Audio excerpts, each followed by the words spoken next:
Hello everyone, সবাই কেমন আছেন? আমি আজকে রান্না করব গ্রাম্য স্টাইলে খাট্টা কিংবা চাটনি রেসিপি। এর জন্য আমি জলপাই নিয়েছি। জলপাইগুলো ভালো করে ধুয়ে পরিষ্কার করে নিয়ে কড়াইতে পানি দিয়ে সিদ্ধ করে নেব। সিদ্ধ হয়ে এসেছে, এখন এগুলো আমি চুলা থেকে নামিয়ে চটকিয়ে নেব। এখন কড়াইতে সরিষার তেল গরম করে দিয়ে এতে দিয়ে দিব থেতো করে রাখা রসুনগুলো একটু ব্রাউন করে ভেজে নিয়ে এর ভিতরে দিয়ে দিব কালো জিরা ফোড়ন। কালো জিরা দিয়ে আরেকটু নাড়াচাড়া করে দিয়ে দিব ম্যাশ করে রাখা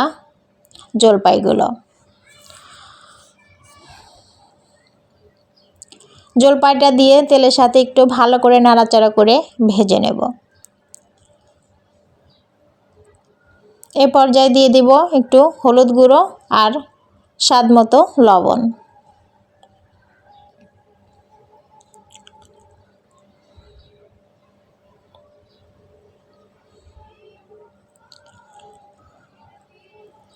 লবণ আর হলুদ গুঁড়ো এখন জলপাইয়ের সাথে ভালো করে মিশিয়ে নেব। মেশানো হয়ে গেলে এখন দিয়ে দেব আমি এর ভিতরে পরিমাণ মতো চিনি। চিনিটা যে যেরকম টকে মিষ্টি পছন্দ করেন সেই অনুযায়ী দেবেন।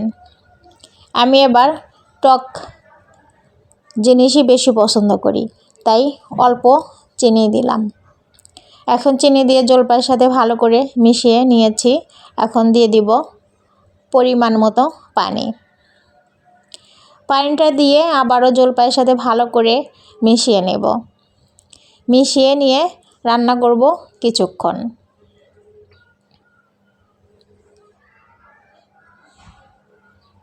পানিটা কম হয়ে গেছিল, তাই আর একটু পানি দিয়ে দিলাম। এই খাট্টাটা এমনি কিংবা ভাতের সাথে, বিরিয়ানির সাথে খুবই মজা লাগে। কারা কারা এইভাবে জলপাইয়ের খাট্টা রান্না করেন কমেন্টে জানাবেন। রান্নাটা এখন শেষের দিকেই। এখন আমি এর ভিতরে দিয়ে দিব দুটো মরিচ আর পাঁচফোড়ন গুঁড়ো দিয়ে জলপাইয়ের সাথে ভালো করে নাড়াচাড়া করে মিশিয়ে নিয়ে চুলা থেকে নামিয়ে ফেলব।